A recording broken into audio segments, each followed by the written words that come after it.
Vamos orar, né? Eu queria que você orasse comigo. A palavra de Deus diz que a oração do justo tem muito poder. E nós somos justificados pelo sangue do Cristo Jesus. Amém? Senhor, nós apresentamos agora, Pai, a vida dos nossos amados, dos nossos parentes, dos nossos irmãozinhos que estão passando por qualquer tipo de dificuldade, Pai.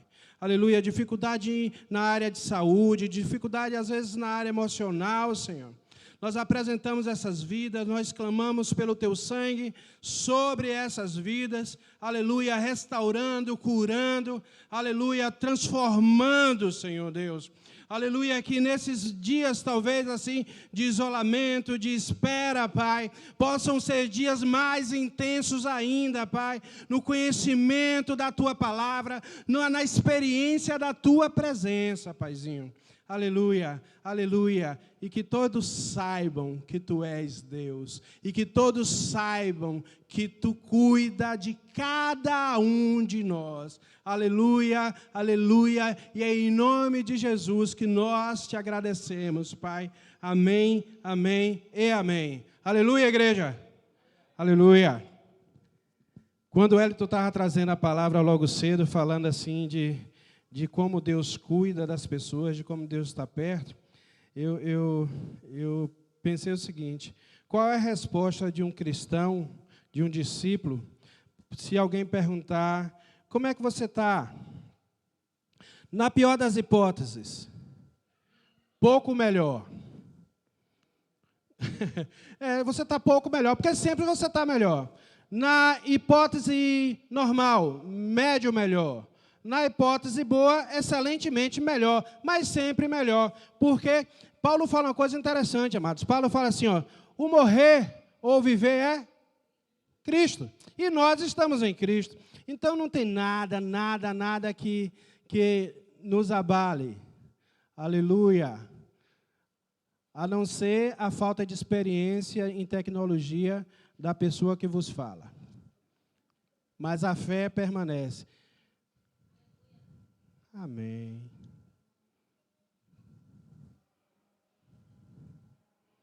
Amém, amém, amém, amém, amém. Oh, glória. Eu estou médio melhor.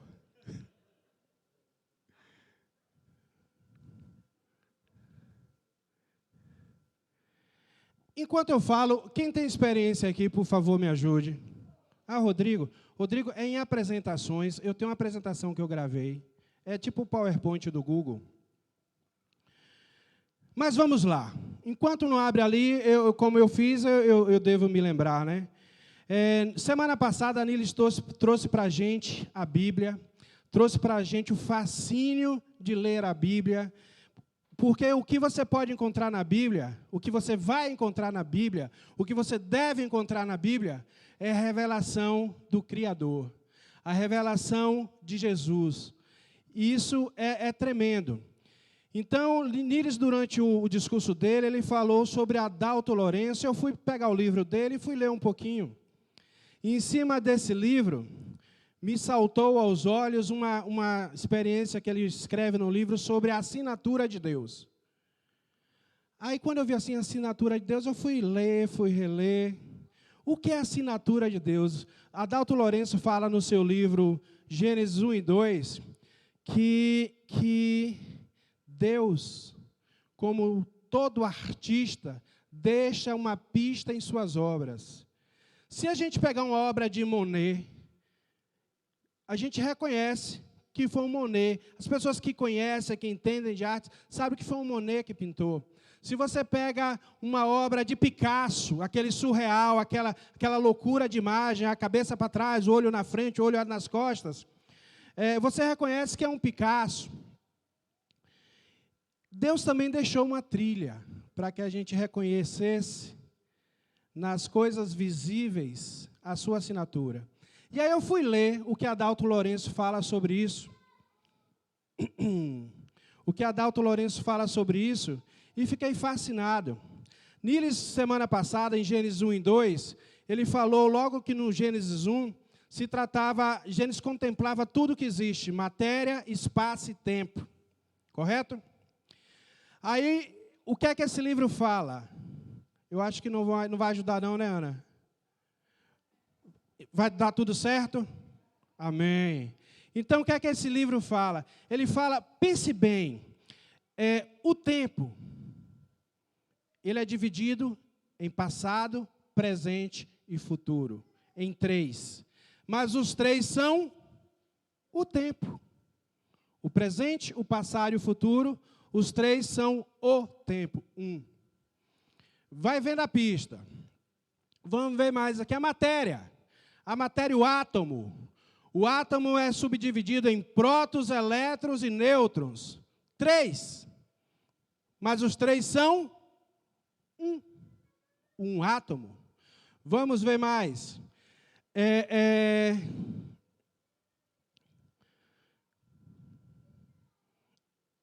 A reta numérica, a régua. Vamos ver o que é que tem na régua que, de certa forma, mostra para a gente um traço da assinatura de Deus no universo, a matemática. Uma reta de 30 centímetros, os estudantes, quantos pontos temos numa reta de 30 centímetros? Ajudem. Ajuda. Quantos pontos numéricos existem numa régua de 30 centímetros? Cadê os universitários? Eu falei para a Vanessa que ia perguntar para tu que tu gosta de matemática. Conseguiu? Rapaz, eu amo vocês. Vai dar tudo certo. Aleluia. Uma reta de 30 centímetros, como alguém pensou, ela tem infinitos pontos. E uma régua só de 10 centímetros tem infinitos pontos. Infinitude. Olha os traços da assinatura de Deus. Pensando em matemática também, as regras de Fibonacci, o número de ouro, os fractais matemáticos, são perfeitos. Se você recorta um fractal matemático, você o reproduz exatamente como ele é. Platão já dizia que a matemática era o mundo das ideias, era o mundo perfeito. Perfeição, exatidão. Remete aqui a assinaturas, amados. Quem assinou essa obra da criação? Aleluia! A cultura antiga falou sempre em um Deus que criou as culturas, um Deus que criou o mundo, criou as coisas, monstros que eram deuses que criavam as coisas. Onde está a assinatura desses monstros? Do imaginário humano? Lugar algum. Mas a assinatura de Deus está em mim, está em você, que foi feita a imagem e semelhança dele. A assinatura de Deus está na natureza, na perfeição. Aleluia. Fala para mim qual o melhor mestre cuco, o masterchef mais competente que consegue a receita de uma fruta doce retirada do pé. Me mostra a receita de uma manga. Plantar semente não vale, eu quero saber quem criou a receita primeiro. Quem fez o bara, como Niles falou semana passada. Quem é o Deus que dá do nada, cria. Só o Deus Criador que conhecemos. Niles falando semana passada, eu estava com o Vinícius ali no colo, só que o coração pulava. Tanto que depois ele falou, Cláudio, traz esse esboço para mim na quinta-feira. Aí eu digitei para ele, Niles, tu já trouxe tudo aquilo. Aí conversando com Vanessa, conversando com Ana, conversando com Monique em casa, elas falaram, não, mas ele não trouxe. Eu falei, trouxe. Não trouxe, trouxe. Eu falei com ele que trouxe. Aí me ocorreu uma coisa, amados. O que ele não trouxe, o Espírito Santo comunica para o discípulo. O que ele não trouxe em palavras, eu estava ouvindo em expressão do Espírito Santo aqui nesse palco. Foi tremendo, foi tremendo. Deus é lindo. Portanto, Deus tem uma assinatura na criação. Olha para o céu, olha para as estrelas, sente a brisa, a assinatura de Deus. Aleluia. Vamos aqui. O pessoal conseguiu mesmo. Top, top, top, top. Vamos lá. Aleluia. Então, pessoal, voltando agora para o que Niles pediu que nós trouxéssemos hoje, a continuidade daquela palavra. Hoje a gente vai tratar um pouquinho sobre a necessidade do estudo das Escrituras.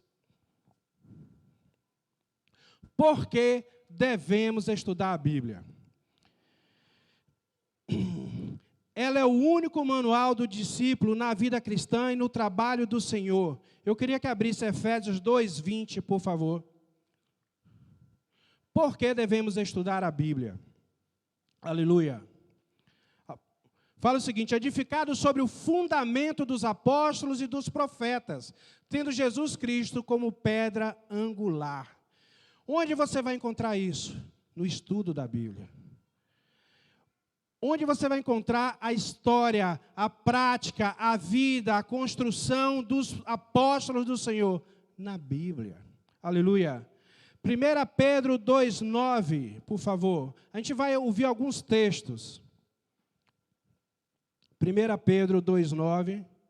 Vós, porém, são geração eleita, sacerdócio real, nação santa, povo exclusivo de Deus, para anunciar as grandezas daquele que o chamou das trevas para a sua maravilhosa luz. Amados, se não houvesse Bíblia, essa informação chegaria à nossa geração? Essa geração foi dita lá da Ásia, para lá. E chegou até nós por conta de um livro chamado Bíblia. Ou melhor, como Níris falou semana passada, de uma coleção de pequenos livrinhos aconjuntados que nós conhecemos pelo nome de Bíblia. Aleluia. Era o instrumento que o Espírito Santo usa. Eu queria que fosse aberto Efésios 6:17. Usem o capacete da salvação e a espada do Espírito, que é a palavra de Deus. Capacete da salvação e a espada do Espírito. Se você é um discípulo e não entende a necessidade vital de ler a palavra de Deus, há um grande equívoco em tua vida, que hoje vai ser curado, que hoje vai ser sanado. Amém? Se bem que eu não falei para ninguém que está aqui, não. Eu creio. Vamos lá. A Bíblia, amados, vai nos dar abundância da palavra de Deus. A abundância da palavra de Deus quer dizer abundância de poder. Abundância de poder. Porque a palavra de Deus por si só nunca volta vazia. Se você conhecer a palavra de Deus, se você meditar na palavra de Deus, se você se apaixonar pela palavra de Deus, você vai ser um homem poderoso no Espírito Santo. Porque o Espírito Santo, em qualquer circunstância, vai te fazer lembrar das coisas, da palavra do Senhor. Eu lembro de um episódio na Bíblia que a pessoa ia a um julgamento e o Espírito Santo comunicou a ele o seguinte: não se preocupe com o que você deve falar, eu vou te preparar para isso. Vocês têm convicção que na palavra do Senhor, na palavra de Deus, vocês recebem essa capacitação espiritual, que não é algo em nível de conhecimento, de cognição intelectual? Amados, a palavra de Deus, ela é para o discípulo, não uma enciclopédia, não é uma Barça, que vai te fazer mais sabidinho. A palavra de Deus é para o discípulo o ar, o oxigênio, que vai fazer o teu espírito queimar. Aleluia, aleluia. Eu nunca esqueço uma certa feita que eu estava com Fernanda, eu, Vanessa e Fernanda conversando, e Vanessa foi falar da palavra de Deus, e Fernanda foi falar da palavra de Deus, e ela salivou, como se fosse algo gostoso a se comer. E me estranhou aquilo, eu falei com ela: você parece que quer engolir, comer. E é exatamente essa sede e a fome do discípulo. Aquela palavra, aquele livro preto não é para ficar aberto lá na vitrine, no armário, na peça. Aquele livrinho é a tua fonte diária do teu amado. Tem um autor que fala o seguinte, um autor secular, né, se a gente pode falar dessa maneira, ele fala o seguinte, que cartas de amor não tem o objetivo de comunicar nada, mas tem o objetivo da pessoa amada tocar na folha de papel que o amado tocou anteriormente quando escreveu. É muito romântico, muito bonito. E eu creio que a Bíblia tem mais ou menos esse objetivo, além de comunicar a vontade de Deus. Eu, quando toco na Bíblia, e eu sei que quando você toca na Bíblia, a gente toca na carta do amado. Quantas vezes nós pegamos na Bíblia, amados, e ela não fala da história de Israel, ela não fala da história do mundo, ela não fala de Apocalipse, mas ela fala da história de Cláudio. Quantas e quantas vezes? Quantas e quantas vezes eu chorei vendo que a Bíblia não estava falando de Davi, estava falando de mim. Quantas e quantas vezes? A Bíblia não falou do pecado de Davi, falou do pecado de Cláudio aos meus ouvidos, ao meu coração. Quantas e quantas vezes eu li o caminho dos discípulos escrito na Bíblia, e o Espírito Santo falava, ei, esse é o caminho, não é o que tu pensa que é o caminho. A Bíblia tem que ser uma relação íntima com o discípulo. Eu ouso a falar que se nós substituirmos o nosso coração pelo coração da Bíblia, a gente vai cumprir a vontade do Pai. Sem substituir o nosso conhecimento pelo conhecimento da Bíblia, nós vamos satisfazer a vontade do Pai. Aleluia. Aleluia. Aleluia. Como eu falava, a Bíblia é a palavra do Senhor. Ela tem poder em si mesmo. Aleluia. Ela te ensina a orar. E na oração, aleluia, ela te ensina a orar da maneira correta. Nós, do grupo de intercessão, nos preocupamos muito em orar a vontade de Deus. Às vezes, quando a gente está assim no grupo de oração e o Espírito Santo conduz para uma coisa, a gente tem que ficar muito atento. Porque às vezes Deus não quer orar pela cura. Às vezes Deus não quer orar pela prosperidade, não quer que oremos pela prosperidade. E aí a gente tem que desenvolver essa sensibilidade a partir do conhecimento da palavra de Deus. De orar o que apoia a fé, apoiar nossa fé nas promessas de Deus. Nós temos que orar o que Deus quer que oremos. E está tudo lá registrado no manual do discípulo, a Bíblia. Existe um autor brasileiro, um teólogo assim bem renomado, Frank Ferreira, que ele diz que nós deveríamos orar os salmos. Frequentemente, diariamente, orar os salmos. Porque, de fato, os salmos são grandes orações. Grandes orações. Quando a gente se debruça nos salmos, muitas e muitas vezes nós vemos a nossa vida, os nossos clamores, as nossas necessidades.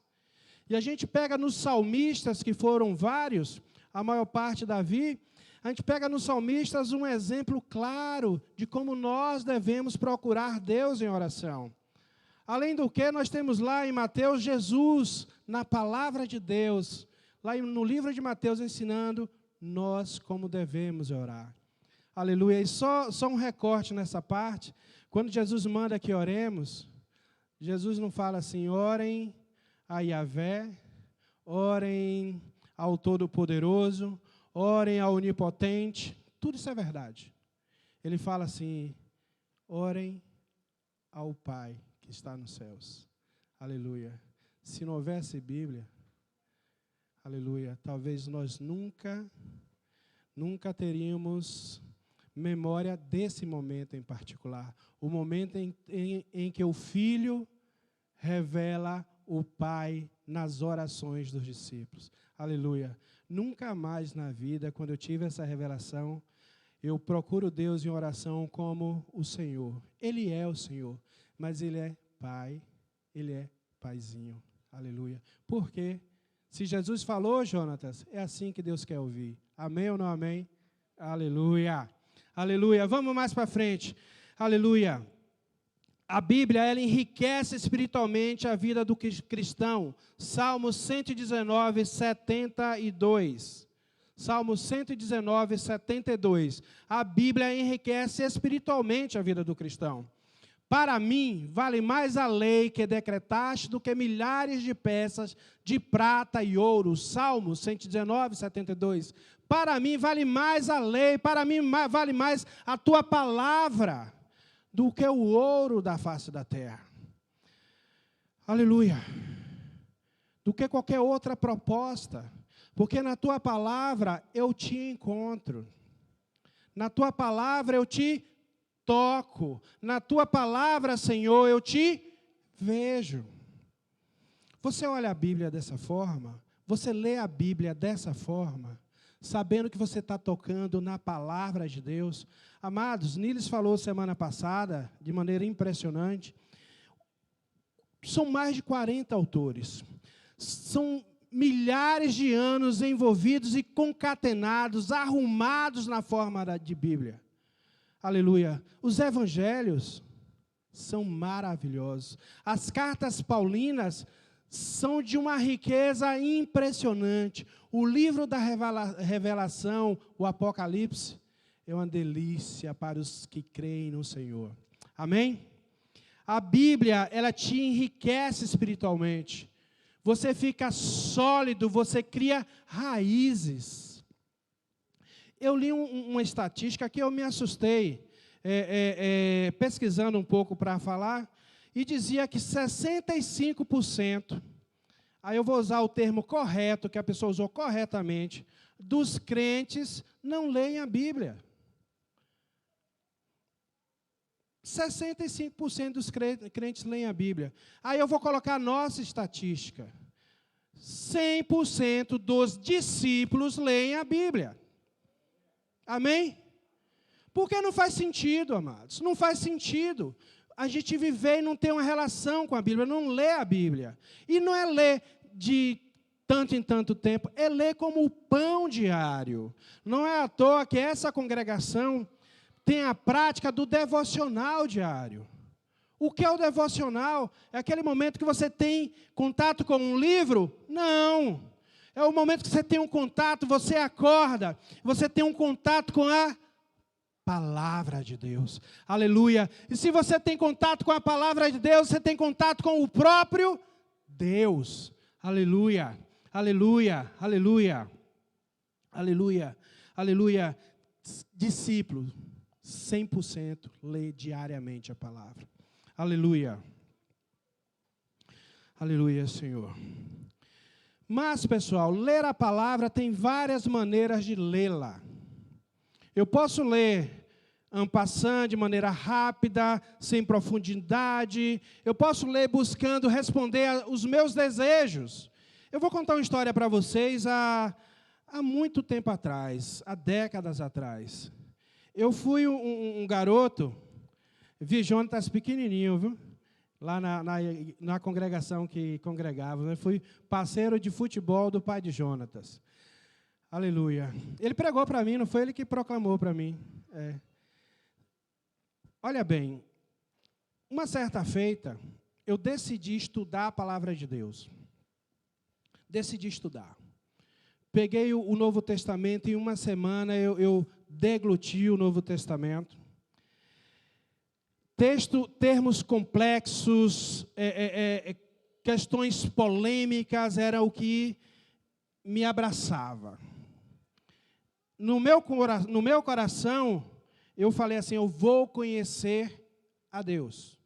Eu vou conhecer a vontade de Deus, porque o pastor A, o pastor B, fala uma coisa, eu não sei se é verdade, eu vou conhecer agora por mim mesmo a palavra de Deus. Amados, saldo desse meu caminho solitário, saldo desse meu caminho orgulhoso, saldo desse meu caminho, aqui para nós, hipócrita, foi a derrota. Porque a Bíblia, para você conhecer a Bíblia, você precisa buscar primeiro intimidade com o autor da Bíblia. Aleluia. Não é à toa que muitas pessoas, muitos teólogos se perdem no caminho, porque nunca conheceram Deus, nunca conheceram Jesus, nunca tiveram experiência com o Espírito Santo. Foram buscar na letra, não na palavra de Deus. Porque você pode ler a Bíblia buscando a letra, mas você tem que ler a Bíblia buscando a palavra de Deus. Aleluia. Você tem que ler a Bíblia buscando o autor que escreveu, o coração do autor que escreveu. Amém? Vocês têm conhecimento disso? Vocês entendem isso? Que a leitura da Bíblia não é uma leitura comum, corriqueira, não é uma leitura de compromisso de verão, que toda vez que você pega aquele livro, ou no tablet, ou no celular, não importa a forma a forma física da palavra de Deus que nós lemos a Bíblia, mas importa a palavra que o Hélito trouxe, o coração de quem lê aquele instrumento.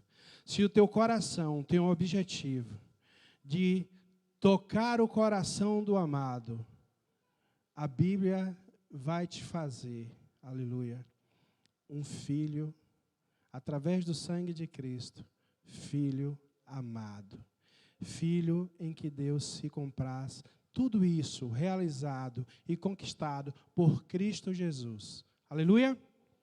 Aleluia, aleluia. Nós devemos ler a Bíblia diariamente, como eu falei. Eu queria que abrisse aí Deuteronômio 17, 19.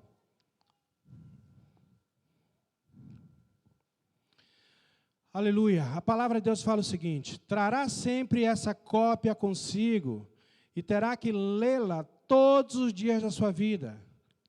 Todos os dias da sua vida. Todos os dias da sua vida. Para quê? Aprenda a temer o Senhor, o seu Deus, e a cumprir fielmente todas as palavras dessa lei e todos esses decretos. Aleluia, aleluia, aleluia. Diariamente, amados. Amados, alguém aqui vai sobreviver se não se alimentar todos os dias? Não. Nosso organismo precisa se alimentar todos os dias. Nós não podemos viver sem o alimento. Bora melhorar.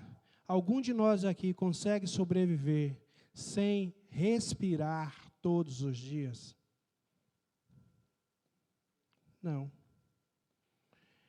E discípulo consegue viver sem ler a palavra de Deus todos os dias?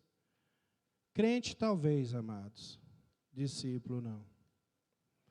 Discípulo, quando alguma coisa acontece que ele não consegue fazer o devocional cedinho, ele fica angustiado para fazer esse devocional em outro horário, mas ele busca essa palavra. Ele vai orar, ele vai ler, ele vai meditar num versículo. O Espírito Santo vai ajudar, enchendo o coração dele de palavra. Aleluia. A Bíblia é lida diariamente. A Bíblia, a palavra do Senhor, tem que ser uma rotina, tem que ser o teu respirar. Aleluia. Leia a Bíblia com a melhor atitude mental e espiritual. Bíblia é a palavra de Deus. Bíblia é o conselho de Deus para a tua vida. Bíblia é o manual que vai cooperar junto ao Espírito Santo em te transformar no homem e na mulher que Deus quer. Amém?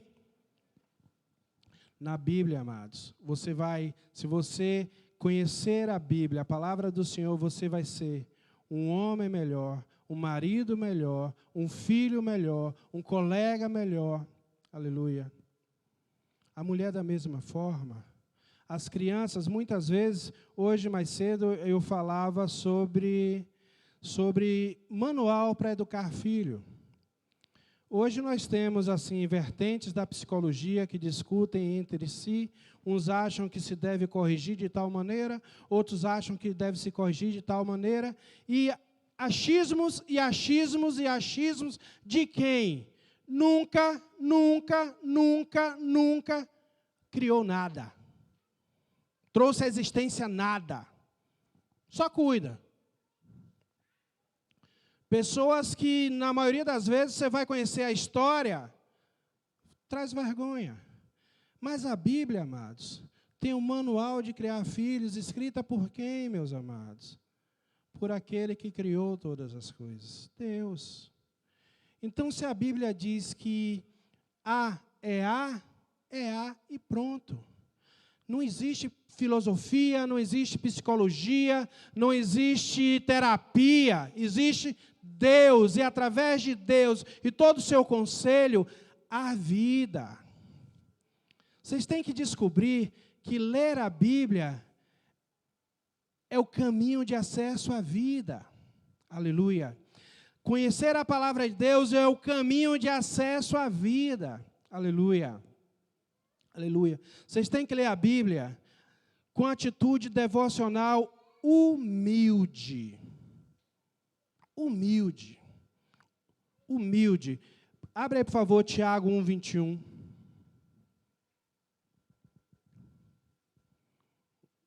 Aleluia. Tiago 1:21.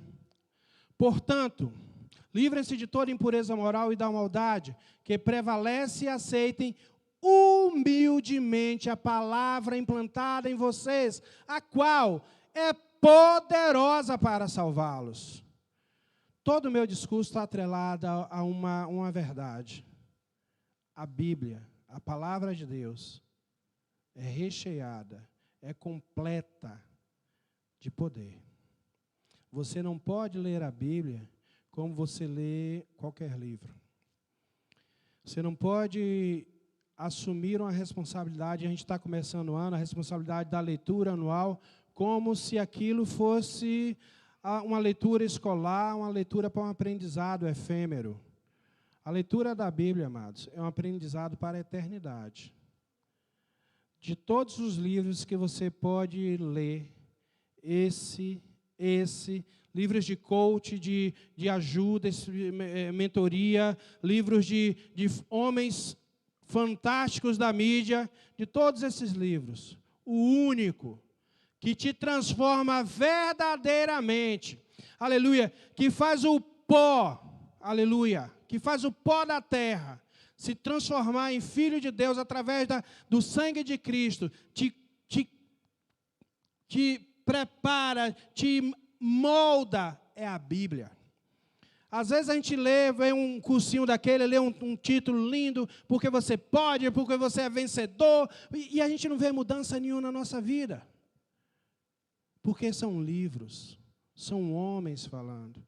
A palavra de Deus não. Quando você trava uma relação verdadeira com a palavra de Deus, verdadeiramente ela te liberta. Aleluia. A palavra de Deus tem poder, aleluia, para te libertar. Por quê? A palavra de Deus é a palavra de Cristo, o Verbo eterno que se encarnou. Então, amados, de verbo, de palavra, Jesus entende. Aleluia, aleluia, aleluia. Nós vamos ver aqui no livro de Gênesis alguns textos que são assim, digamos assim, que vão te desafiar. Eu te convido a ter uma só atitude, uma única atitude, crer. E crer. Porque o justo vive pela fé. Se ele retroceder, o Senhor não tem prazer no retroceder daquele que não crê. Amados, nós estamos sendo convidados esse ano. Eu louvo a Deus pela atitude do nosso pastor de nos aprofundar na palavra. Nós vamos viver esse ano um ano tremendo, um ano de avivamento, um ano de transformação, um ano de renovo, um ano de multiplicação, porque vamos nos aprofundar, aleluia, nas palavras do Senhor, na Bíblia. Ou seja, vamos nos aprofundar no próprio Deus. Aleluia, aleluia. Como nós devemos ler a Bíblia, amados? Nós devemos ler a Bíblia com oração. O que é oração, amados? é falar com Ele. Você está lendo a palavra dEle, fala com Ele. Ó Senhor, me ajuda. Ó Senhor, fala ao meu coração. Ó Senhor, Espírito Santo, quebra esse coração duro. Quebra essa mente que quer devagar. A leitura da Bíblia, amados, é dialogada. Dialogada com Deus, dialogada com o Espírito Santo, dialogada com Jesus. Aleluia, os autores. Aleluia, aleluia. Medite na palavra, medite na palavra. Queira digerir a palavra. Aleluia. Viva a palavra, respire a palavra. Aleluia, aleluia. E aí você pode falar também, meu amado, que, mas Cláudio, eu já li a Bíblia completamente. Eu também, já li algumas vezes. E eu te confesso, eu estava pensando nisso hoje à tarde. Como a leitura, a gente renova, né? Eu estou nessas leituras bíblicas, planos anuais, e como a gente descobre coisas novas lendo a Bíblia, uma vez, outra vez e outra vez. E aí, meditando sobre isso, eu pensei o seguinte, sabe por que a Bíblia se renova para mim? Porque também eu me renovo para ela. Quando eu li a Bíblia o ano passado, esses capítulos de Gênesis, eu era um Cláudio. Era um Cláudio que amava o Senhor, mas com menos intimidade do que eu tenho hoje. Era um Cláudio que amava o Senhor, mas com menos experiências com o Espírito Santo do que eu tenho hoje. E o ano que vem, amados, em nome de Jesus, eu vou ser outro Cláudio. Eu vou ser um Cláudio com mais experiência, com mais intimidade, mais apaixonado. E aí, quando eu pegar aqueles versículos de Gênesis em janeiro do ano que vem, o Espírito Santo vai falar assim, ei, eu já posso te ensinar mais um pouquinho. Vem cá, vem cá. Há mistérios que eu já posso te revelar. Você já está pronto para aprender um degrauzinho a mais. Vocês entendem a importância disso? Aleluia. Vocês entendem o privilégio? Ler Bíblia é privilégio, amados. Porque você vai estar tocando no Senhor da eternidade. O Espírito Santo vai te tirar para dançar além da Bíblia. Aleluia. Fazer teu coração mexer, fazer teu espírito saltar, fazer tua alma transformar-se. Isso é ler a Bíblia. Aleluia. Aleluia. Aleluia. Aleluia. Nosso horário já está bem pertinho, mas eu acho que a mensagem que eu queria deixar para vocês é que ler a Bíblia é algo vivo. É uma vida, a minha, a sua, que toca na vida. Quem é a vida? É o mesmo que é o caminho e é o mesmo que é a verdade, Jesus Cristo. Eu quero te convidar, amados, a partir de hoje, se você não fazia assim, a partir de hoje, você travar esse relacionamento com a vida, com a palavra de Deus. Amém? Amém. Aleluia. Eu queria que você ficasse de pé, a gente vai orar. Aleluia. Aleluia. Nili, semana que vem, vai dar continuidade ao livro de Gênesis. Eu convido a você a lê-lo de uma maneira que você nunca leu. Aleluia. Tenha certeza. Nós temos um Deus de promessa. Tenha certeza. Jesus, o Espírito Santo, vai te mover a um lugar que você nem imagina, através da palavra dele. Aleluia. Não foi à toa, amados. Não foi à toa que a Bíblia ficou preservada, os livros ficaram preservados em cavernas. Aleluia, aleluia. Fragmentos há séculos atrás, milhares de anos atrás, que não foram destruídos pelo tempo. Aleluia, aleluia. Porque Deus tinha um propósito com a Bíblia. Aleluia, fazer que a palavra dele transformasse o povo dele. Amém? Aleluia. Eu quero orar por vocês. Aleluia.